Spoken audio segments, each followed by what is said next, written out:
Assalamualaikum warahmatullahi wabarakatuh. Apa khabar murid-murid sekalian? Hari ini bersama lagi dengan Cikgu Mi dalam subjek Sains Tahun 3. Hari ini kita akan belajar tajuk bahan berasid, beralkali dan neutral. Anak-anak murid, sila rujuk buku teks muka surat 109 ya. Kita baca sama-sama. Bahan berasid, beralkali dan neutral. Selain menggunakan kertas litmus, kita juga boleh menguji sifat sesuatu bahan melalui diri rasa dan sentuhan. Okey, kat sini cikgu nak beritahu, selain daripada kertas litmus yang kita nak gunakan, kita juga boleh menguji sesuatu sifat bahan tersebut melalui diri rasa dan sentuhan. Tapi kena ingat, ia bukanlah penunjuk yang saintifik lah.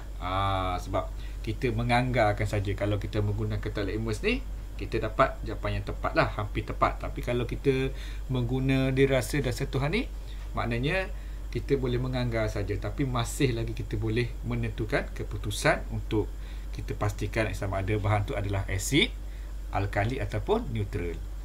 Okey, kita lihat di bawah 3 situasi dalam gambar ni. Kita tengok situasi pertama, lemon ini berasa masam. Maksudnya dia menggunakan diri rasa. Diri rasanya lidah lah. Jadi kita dapat rasanya masam lah. Okey, yang kedua, kubis ini berasa pahit. Yang menggunakan lidah ataupun dirasa pahit. Yang ketiga, rasa air minuman ini tawar. Dia pun menggunakan diri rasa. Jadi, rasanya tawar. Okey, kita pergi pada ayat seterusnya yang panjang ni. Kamu baca betul-betul ya. Kebanyakan bahan berasid berasa masam dan perit apabila disentuh. Kalau kita tengok kat sini, bahan berasid ni kalau kita guna deri rasa, rasanya masam. Bila kita guna deri sentuhan, rasanya perit. Okey, pergi ayat pada seterusnya. Manakala kebanyakan bahan beralkali berasa pahit dan licin apabila disentuh. Okey, kalau bahan beralkali ni guna deri rasa, rasanya pahit. Kalau kita guna diri sentuhan, terasa licin. Okey, kita pergi pada seterusnya. Bahan neutral pula mempunyai pelbagai rasa seperti tawar, manis dan masin. Bahan neutral berasa licin serta kesat apabila disentuh. Okey, kalau kat sini bahan neutral kalau kita guna diri rasa, rasanya tawar, manis dan masin. Kalau kita menggunakan diri sentuhan untuk bahan neutral ni, dia akan terasa licin serta kesat apabila disentuh. Okey, kita pergi lagi. Perbualan di antara seorang murid dengan guru. Bagaimanakah pula dengan air kopi? Air kopi ini berasa pahit, tetapi apabila diuji dengan kertas litmus biru, warnanya berubah menjadi merah.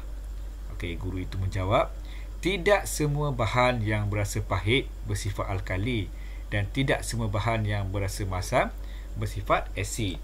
Kalau kat sini kita boleh anggap kadang-kadang bahan tu kalau kita uji dengan kertas litmus, keputusannya lain. Bila kita menggunakan dirasa ataupun sentuhan, sifatnya lain.